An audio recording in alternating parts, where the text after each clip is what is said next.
morning to all students of class 12th. Today I am going to teach you.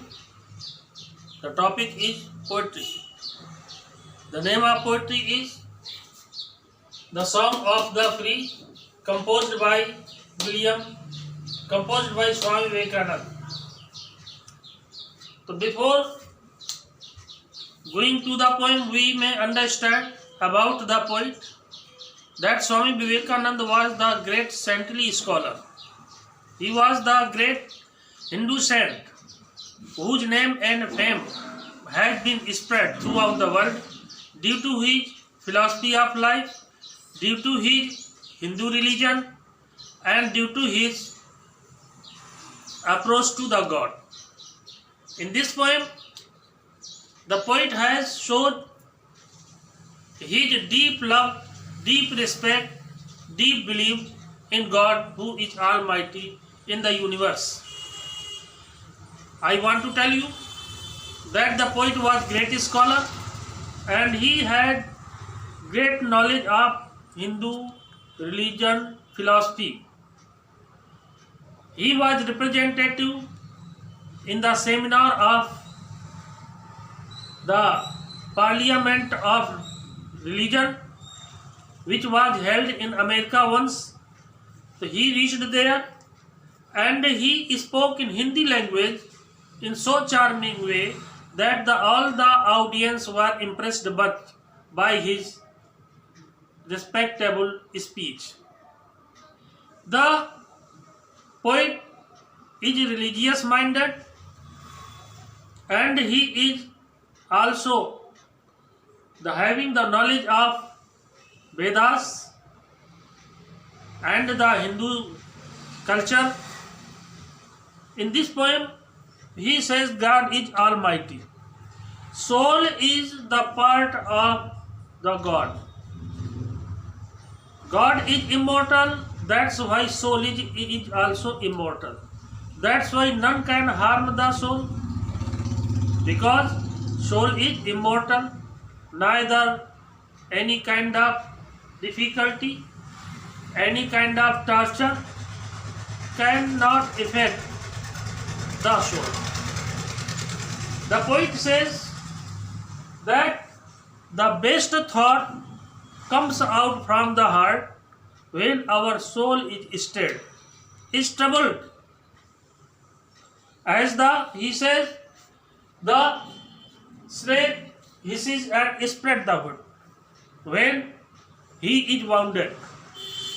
In the same way, when the flame is stirred or moved, the fuel is moved, the fire becomes more brilliant and the flame goes higher and higher, because by stirring these things or wounding these things, the energy increases.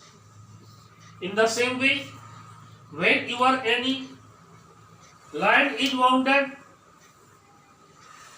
he roars so loudly that whole of the forest is vibrated by its sound. And when your clouds are cleft by the falling electricity from the sky, they thunder so loudly that whole of the universe is in vibration of the sound. In this way, the poet says that when your man gets troubles or faces difficulties, has to struggle against difficulties, he is not weak, but he becomes more strong and he becomes more capable. Best thought comes out when we are in trouble.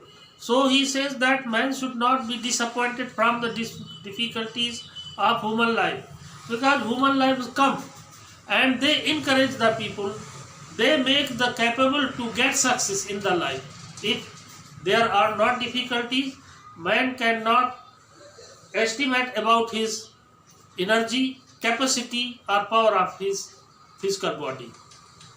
That's why the poet says that the man should not be disappointed, he should not run right or left side from the right path which goes to the God. Ultimate goal of the man is to get God, get the shelter of Almighty God, and at last the soul mixes up in God. That's why the greatest soul is to get the God. So man should not be disheartened or disappointed from the difficulties, and he should try to achieve the goal of life. And he says that the greatest goal of life is to get God, to get the shelter of God. That's why how many difficulties may come, whatever loss may happen to you, or friendship may betray, or even the energy of the body is also decreases or curtails or reduces, you should not be disheartened, because the inspiration from the soul comes out and it makes you capable to get success. At last the poet says that you should not be disheartened. The students should not be disheartened from the difficulties. They should work harder and harder to get their goal. Their goal is success, to get God, to get salvation from birth and death by going into the shelter of God. That's why it is you to understand. And at last, I may tell you the literary qualities of the poet which has been described in this poem. The poet has introduced the various kinds of the figures of speech as metaphors, hyperbole, and personifications. These kinds of figures of speech have been introduced by the poet, and the poet is very inspiring because it clears the way to the life, what he had to do and what not to do. All the worldliness is useless. The development of the spiritualism is steady, is the most important which man has to get, and that is the shelter of God. And by loving God, by believing in God, by doing good works, and by achieving the great soul, the godliness may be achieved. That is the greatest soul. Thank you very much. And for homework, I have given you the story question answers to write in lesson 1, and the poetry lesson 2 explanation to write and learn. You have to do this homework also along with the poetry's explanation. I am sending explanation through your WhatsApp. See your WhatsApp and start to write down just now. Thank you very much.